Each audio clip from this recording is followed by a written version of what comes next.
Jadi pada kesempatan ini kita akan belajar tentang konsepsi dan karakteristik bencana. Bisa saya kelompokkan, pokok bahasan pada pertemuan ini adalah konsep dasar bencana. Jadi kita paham tentang bencana itu. Kemudian ada beberapa jenis bencana di Indonesia. Kemudian fase-fase terjadinya bencana itu seperti apa.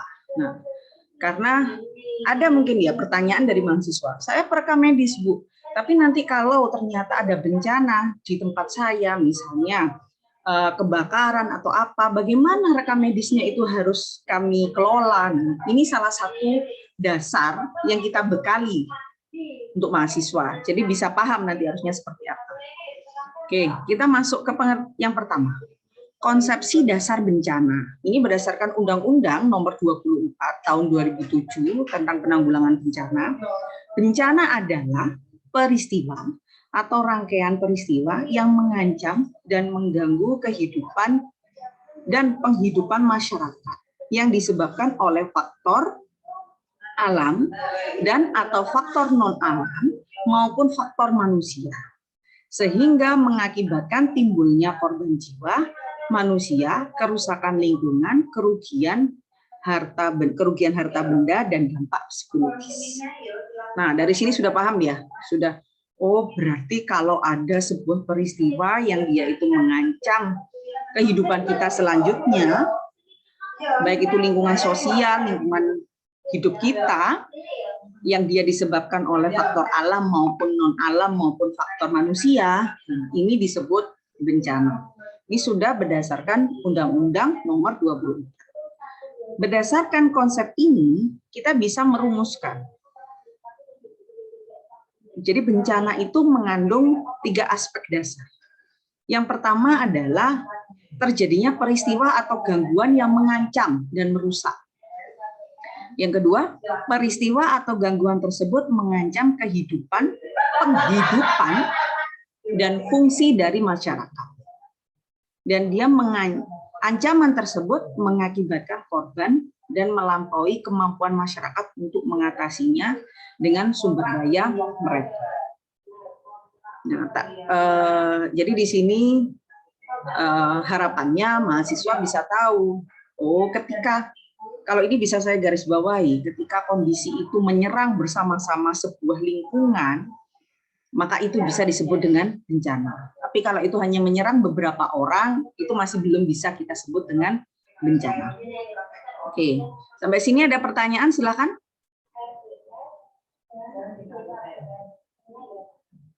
Belum ya? Ini, bisa saya rangkumkan begini. Bencana itu adalah sebuah bahaya atau hazard.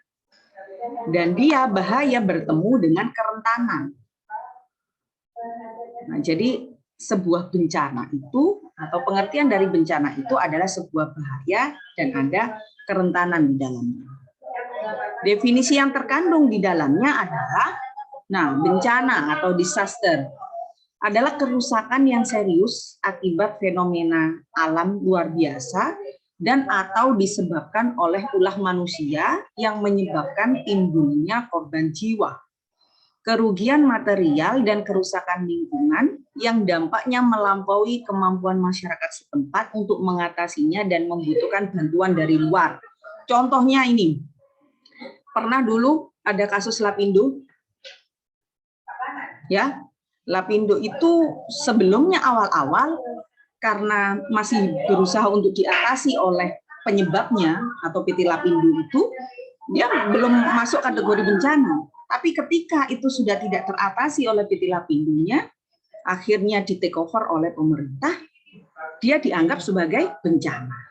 Ya, jadi ketika suatu masyarakat itu sudah tidak bisa mengatasinya, kemampuan masyarakat setempat untuk mengatasinya dan membutuhkan bantuan dari luar, maka dia disebut dengan bencana.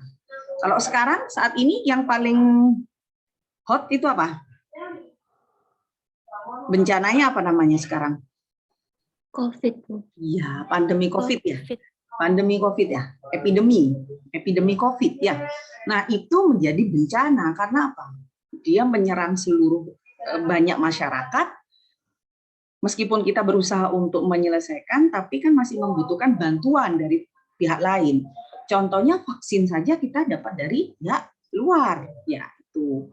Dan dia mengancam kehidupan dan penghidupan masyarakat. Dia masuk sebagai bencana. Nah, ada pengertian yang kedua, dia pengertian tentang bahaya atau hazard. Adalah fenomena alam yang luar biasa yang berpotensi merusak atau mengancam kehidupan manusia. Kehilangan harta benda, kehilangan mata pencaharian, kerusakan lingkungan, misalnya tanah longsor, banjir, gempa bumi, letusan gunung berapi, dan kebakaran. Nah, harapan kami mahasiswa jadi paham, oh berarti kenapa kok ini misalnya Lapindo itu disebut dengan bencana, karena sudah seperti ini kasusnya. Jadi dulu sempat di masyarakat berpolemik, loh kok bisa ya, itu kan disebabkan oleh oknum tertentu. Kenapa kok sekarang jadi bencana nasional? Akhirnya pemerintah yang men-take over untuk melakukan relokasi, membantu, kan begitu ya. Nah tapi karena memang dia sudah, kerusakannya sudah besar, dan setempat atau masyarakat setempat dan pihak penyebabnya juga tidak bisa mengatasi, maka kondisi begitu sudah sesuai dengan Undang-Undang Nomor 24 Tahun 2007, dia sudah dalam kategori bencana.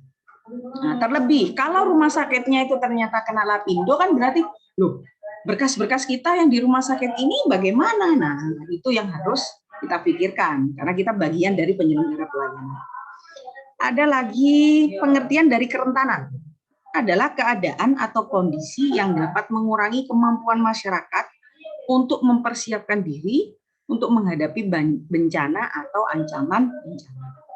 Ada lagi risiko. Risiko adalah kemungkinan dampak yang merugikan yang diakibatkan oleh hazard dan atau vulnerability. Jadi bencana itu tadi saya jelaskan, dia adalah gabungan dari bahaya dan kerentanan. Nah, kalau kondisinya itu merugikan masyarakat luas dan masyarakat setempat tidak bisa mengatasinya, maka kondisi-kondisi tersebut sudah kategori bencana. Silakan, jika ada pertanyaan. Cukup jelas? Oke. Selanjutnya, nah ini adalah jenis bencana di Indonesia. Ya, jadi jenis bencana di Indonesia bisa kami rumuskan bahwa klasifikasi bencana itu bisa didasarkan atas dua hal. Yang pertama, penyebab kejadian bencana, apakah itu secara alami atau karena ulah manusia. Kalau alami itu apa di sini? Kalau misalnya ulah manusia, misalnya longsor, itu juga ulah manusia. Kenapa? Dia menggundulkan hutan, kemudian air tidak tertampung, akhirnya longsor. Kemudian ada lagi dikelompokkan karena cepat lambatnya kejadian bencana atau perlahan-lahan atau tiba-tiba. Misalnya tsunami itu berarti tiba-tiba, nah kan begitu ya. Jadi klasifikasi bencana itu di Indonesia dikelompokkan atas dasar dua hal. Penyebab kejadian bencananya secara alami atau oleh manusia, kemudian cepat lambat kejadian bencana itu. Secara garis besar, bencana di Indonesia itu dikelompokkan menjadi tiga, yaitu ada bencana alam, bencana non-alam, dan bencana sosial. Kalau bencana alam adalah bencana yang diakibatkan oleh peristiwa atau serangkaian peristiwa yang disebabkan oleh alam. Jelas ya, ada gempa bumi, ada tsunami, ada gunung meletus, banjir, kekeringan, angin topan, tanah longsor. Ini alam, karena hujan yang terus-menerus, padahal penyebabnya kalau tanah longsor digunduli ya, dia menyebabkan. Bencana non-alam adalah bencana yang diakibatkan oleh peristiwa atau rangkaian peristiwa non-alam yang antara lain berupa gagal teknologi, gagal modernisasi, epidemi, dan wabah penyakit. Oke, berarti COVID masuk sini nih. Ya, epidemi. Dulu pernah apa? Sebelum COVID itu apa? yang dulu kasus-kasus lama, wabahnya sampai kematian sampai banyak, itu apa ya? Lupa. Flu burung, Bu. Flu burung. Yang di dunia itu apa? Lepra apa? Lupa ya. Nah, itu yang kasus-kasus yang kematiannya sampai tinggi. Jadi dulu kan pertama-tama munculnya COVID itu kan dikaitkan dengan kejadian epidemi yang pernah terjadi 100 tahun yang lalu gitu kan. Pernah membaca berita itu bahwa ada kasus dulu banyak sekali yang korban karena kejadian itu. Apa yang lupa penyakitnya ada. Kemudian ada lagi bencana kalau flu burung itu tapi bisa teratasi flu burungnya ya. Jadi saya belum bisa masuk kalau flu burung itu masuk enggak ya dalam kondisi epidemi ya. Kemudian ada bencana sosial. Bencana sosial adalah bencana yang diakibatkan oleh peristiwa atau serangkaian peristiwa yang diakibatkan oleh manusia, meliputi konflik sosial antar kelompok, antar komunitas masyarakat, dan teror. Oh, ini yang ini. Kasus-kasus misalnya kayak pembunuhan sekelompok orang, kalau di Indonesia itu di mana? Di Kalimantan dulu ya, apa itu ya? Itu bencana sosial. Kemudian kalau di Indonesia, kalau di negara lain itu misalnya Afghanistan, konflik Israel. Nah, itu kan ini bencana sosial ya. Jadi ada bencana. Kalau di Indonesia dulu yang mana ya? Yang banyak sekelompok orang yang dibunuh itu loh. Dia keturunan orang Madura, tapi di daerah itu lupa. Mana ya? Kalimantan dulu kalau nggak salah. Nah, itu masuk ke bencana sosial. Jadi ada bencana alam, bencana non-alam, dan bencana sosial. Bencana masyarakat, konflik masyarakat. Itu masuk ke bencana sosial ya. Sampai sini ada pertanyaan?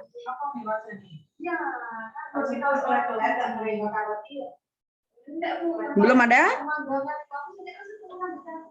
Oke, lanjut.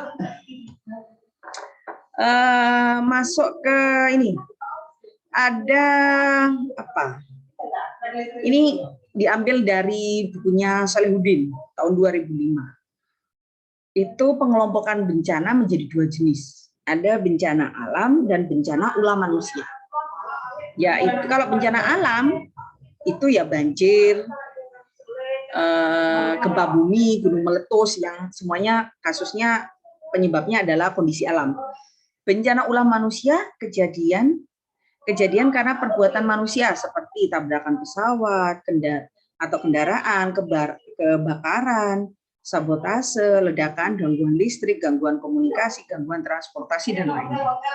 Jadi kalau Salihuddin malah menyebutkan hanya 2, ya. Tapi kalau tadi di Indonesia itu ada 3, alam, non alam dan sosial. Nah,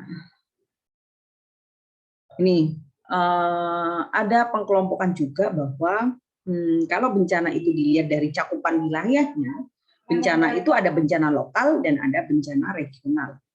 Kalau bencana lokal memberikan dampak pada wilayah sekitar yang berdekatan.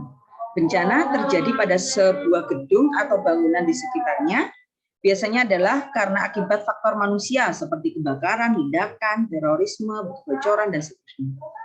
Kemudian bencana regional adalah jenis bencana ini merupakan dampak atau pengaruhnya pada area geografis yang cukup luas, sehingga biasanya disebabkan oleh faktor alam seperti badai, banjir, letusan gunung, kemudian angin dan seterusnya. Ya, jadi ada beberapa pengkelompokan sebetulnya. Ini tergantung tergantung dasar yang digunakan untuk mengkelompokkan. Kalau kita berdasarkan cakupan wilayah, maka ada bencana lokal, ada bencana regional. Kemudian apalagi tadi? Kalau secara garis besar ada 3 kalau di Indonesia ya. Kemudian ada yang pernah mendengarkan BNPB atau kalau sekarang gara-gara COVID ini sering sekali berseliweran mobil kendaraan BNPB, Badan Nasional Penanggulangan Bencana, pernah mendengar istilah itu? Nah, kalau di Indonesia, pernah ya? di Indonesia sendiri itu kita sudah memiliki badan ya, pihak tertentu yang dia bertanggung jawab untuk konsen terhadap kejadian bencana. Kalau saya ambil dari ini Twitternya BNPB, bencana di Indonesia tahun 2011, ya. Di Indonesia itu jenis bencananya ada bencana alam dan bencana non alam. Ini berdasarkan data BNPB ya. Ini angka kejadiannya, bisa dilihat kan? Gempa bumi, erupsi gunung berapi, kemudian kekeringan, banjir, tanah longsor, puting beliung, gelombang pasang, abrasi. Abrasi itu pengkikisan gitu ya, pengkikisan wilayah pantai. Ada bencana non alam, epidemi COVID. Nah, masuk nih COVID sebagai bencana. Nah, sehingga kita harus aware nih dengan ini ya. Kemudian ini sampai tertulis di sini bahwa karena ini pihak yang bertanggung jawab untuk mengelola kondisi bencana atau mengantisipasi, segera menangani ketika ada bencana, maka ini dilaporkan juga dampak bencana non alam, yaitu salah satunya tadi bencana non alam epidemi COVID. Nih, ada nih datanya. Ini berdasarkan 15 Januari 2021. Berarti kalau sekarang sudah tanggal 14 September, otomatis harus ada update terbaru ya sini. Nah, ini sudah terlapor ini. Berarti begini kondisi di Indonesia. Indonesia sudah memiliki kesiagapan tanggap bencana untuk kondisi bencana yang ada di Indonesia. Terbukti dengan adanya badan yang mengelola langsung, yaitu BNPB. Nah, di sini ada beberapa dampak kerusakan bencana alam. Ini sudah teridentifikasi nih. Jadi bahwa memang kita sebagai bagian dari bangsa ini tuh sudah mulai aware, artinya sudah mulai berpikir bagaimana cara mengelola jika terjadi bencana. Ini sudah ada datanya, gitu ya. Oke, lanjut. Sudah sampai ke slide yang terakhir. Ini adalah fase-fase bencana yang bisa kita identifikasi. Ada fase-fase bencana itu ada 3 sebetulnya. Ini berdasarkan Santa Maria 95. Ada fase yang pertama itu fase pre-impact, fase impact, dan fase post-impact. Kalau pre-impact merupakan warning phase, tahap awal dari bencana. Informasi didapat dari Badan Satelit dan Meteorologi Cuaca. Seharusnya pada fase inilah segala persiapan dilakukan, baik oleh pemerintah, lembaga, dan warga masyarakat. Nah, harusnya ini ya, kalau COVID ya, pertama muncul epidemi COVID ini kan di Wuhan, Cina ya, pada tahun Februari 2019 atau 2019, sehingga disebut dengan COVID-19 ya. Nah, itu kan harusnya kita sudah aware, sudah melakukan persiapan. Pertama muncul Berapa? Tahun berapa? tahu saya pertama muncul tuh bulan Desember 2019, Bu. Ya, Desember 2019 masuk Indonesia 2 Februari 2020. Ya. Benar. Maret, setahu saya, Bu. Februari Maret, antara Februari dan Maret. Mulai Februari itu mulai ada sedikit, kemudian Maret ada kasus. Jadi seharusnya kan kita aware-nya dari awal-awal. Ketika sudah muncul di Wuhan, ya, kita sudah melakukan antisipasi. Ternyata banyak yang bobol, hanya orang yang dari Wuhan, ada yang pulang kan begitu ya.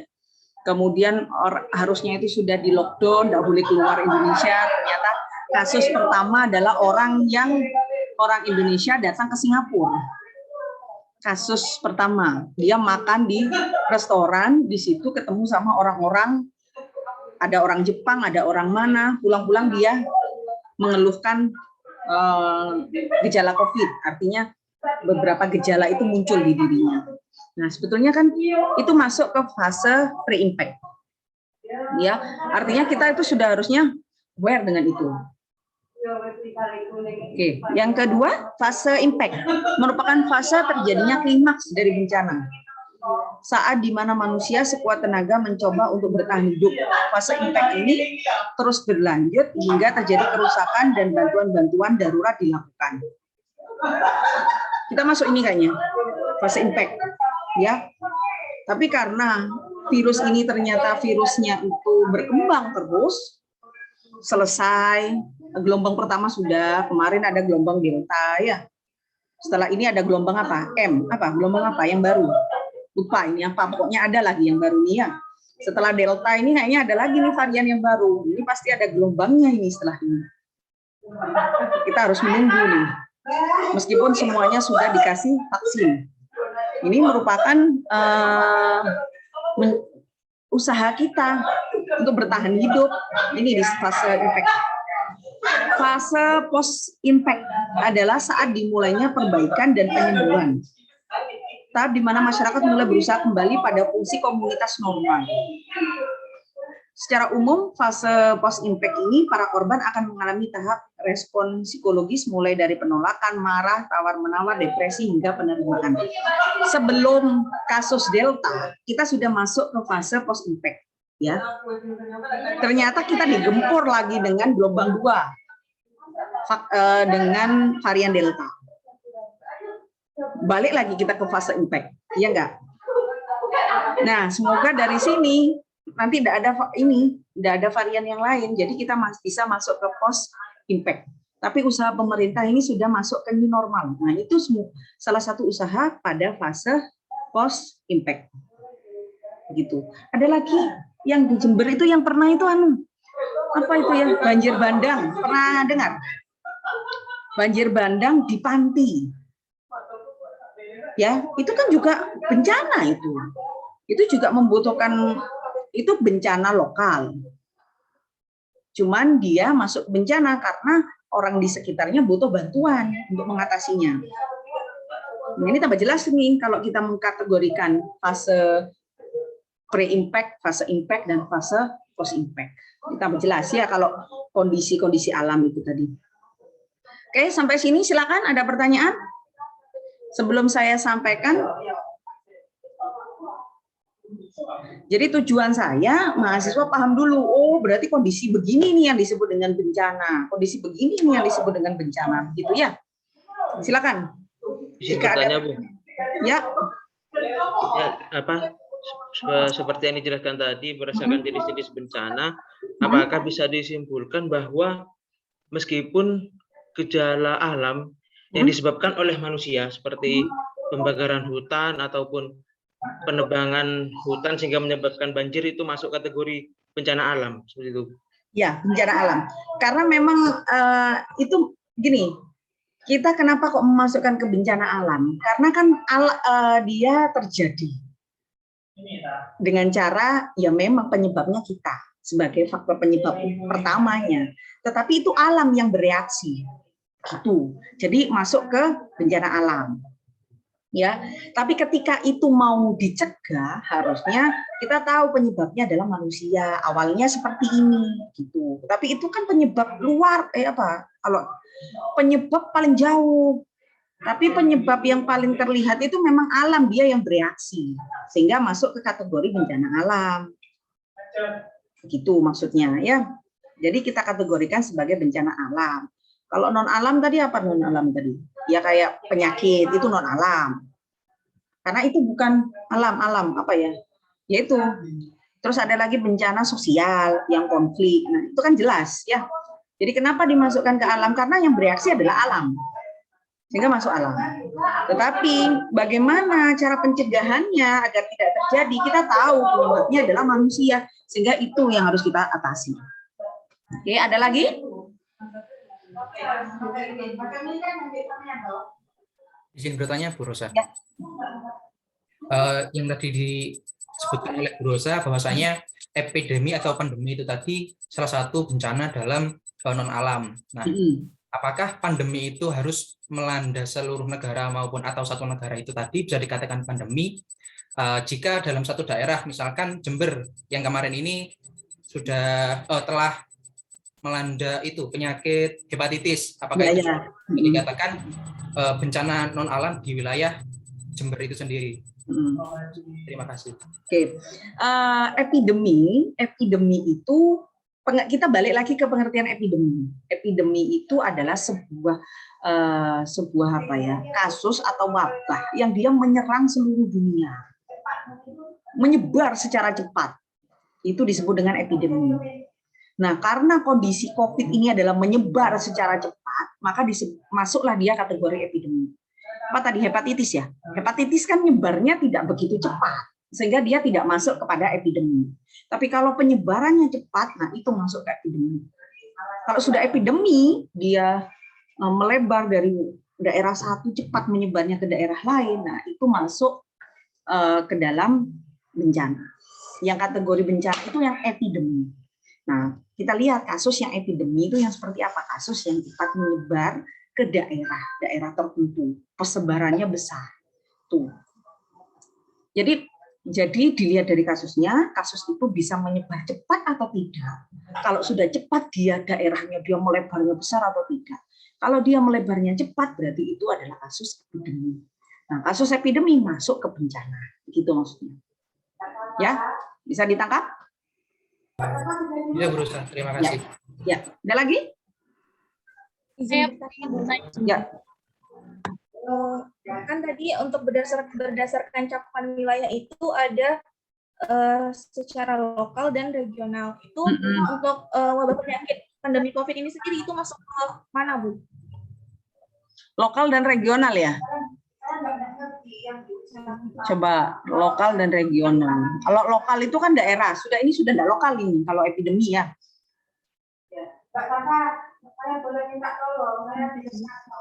Berarti itu apa tergantung penyakitnya, Bu? Kalau misalnya seperti COVID kan emang dia secara luas cakupannya, Bu. Tapi kalau misalnya seperti hepatitis itu kan dia bisa jadi karena penyebabnya kan karena lingkungan di daerah. Lingkungan, ya. Dia bisa masuk ke regional. Tapi kalau COVID sudah lewat dari ini, dia bencana internasional karena semuanya kena. Tanpa terkecuali kan sekarang negara semua kena ke COVID, ya enggak? Sudah lewat dari itu. Gitu ya. Ada lagi? Ya, silakan. Baru-baru ini kan ada informasi terkait kebocoran data kesehatan ya, Bu. Itu kan termasuk ancaman menurut Undang-Undang Nomor 22 Tahun 2007. Itu termasuk bencana ya, Bu? Ada tadi kebocoran apa tadi? Ada tadi kebocoran mana ya tadi ya? Ada yang sempat lihat nggak? Gagal teknologi atau kebocoran informasi, dia masuk ke bencana non alam. Ya. Tapi itu balik lagi. Masuk bencana ketika itu berdampak kepada masyarakat luas. Dan dia menekan kehidupan dan penghidupan. Balik lagi. Kalau itu tidak menekan kehidupan dan penghidupan dari masyarakat, baik itu masyarakat lokal maupun regional maupun masyarakat internasional, berarti dia tidak masuk bencana. Tapi kalau ditanya, kalau itu masuk bencana, harusnya masuk bencana non alam. Ya. Balik lagi ke pengertian dari bencana. Pengertian dari bencana adalah kerusakan serius akibat fenomena luar biasa disebabkan ulah manusia yang menyebabkan timbulnya korban jiwa, kerugian material, kerusakan lingkungan, dampak melampaui kemampuan masyarakat setempat untuk mengatasi dan membutuhkan bantuan dari luar. Nah, ini yang disebut dengan bencana. Tapi kalau di luar itu berarti dia tidak masuk bencana. Dia hanya peristiwa yang terjadi yang harus diatasi. Udah? Cukup? Ada lagi? Sebelum tadi ada kelas yang mau kuliah ya, ini adalah tugas praktikum.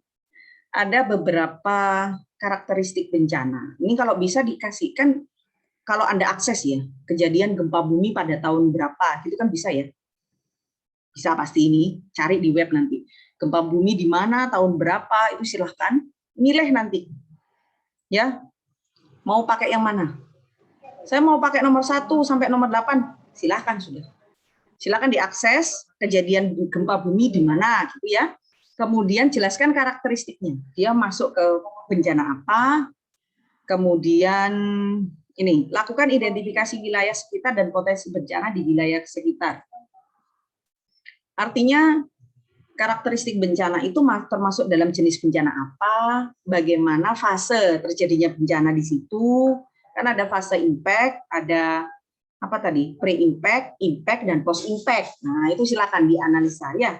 Cari berita, kemudian dari berita itu silakan untuk dianalisa. Oh, ini berarti seperti ini, gitu ya. Oke, kemudian nanti bentuknya tugas adalah Word, dikumpulkan saat selesai praktikum. Jadi hari ini berarti dikumpulkannya nanti jam 4 ya. Kan cepat ini. Kemudian diupload tugas melalui LMS. Itu. Nanti biar disiapkan oleh Bapak Ibu teknisi ya. Bentuk Word saja. Milih satu aja bencana yang mau dipakai. Milih yang mana? Tergantung dapat beritanya yang mana. Ya, cukup jelas? Mohon maaf Bu, untuk yang golongan B bagaimana ya Bu? Soalnya hari ini kan ada praktikum juga. Sampai?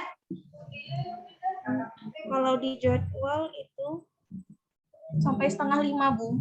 4:30, berarti golongan B ya tadi ya? Golongan B boleh besok ya, sampai jam 4 ya. Ya, yang golongan C karena sekarang adalah waktunya, maka batas Anda adalah hari ini jam 4. Gitu ya. Cukup? Silakan nanti koordinasi lagi dengan teknisi ya. Pengumpulannya bagaimana? Tadi sudah saya sampaikan, diupload tugasnya di LMS, nanti dikoordinasikan sudah siap apa belum untuk pengisiannya. Itu. Baik, saya cukupkan. Ya, terima kasih. Hari ini kita sudah berdiskusi tentang konsep bencana. Semoga bisa memberikan gambaran bagi mahasiswa. Oh, berarti kondisi begini, ini masuk sebagai bencana. Begitu ya. Oke, saya akhiri. Wassalamualaikum warahmatullahi wabarakatuh. Waalaikumsalam. Waalaikumsalam.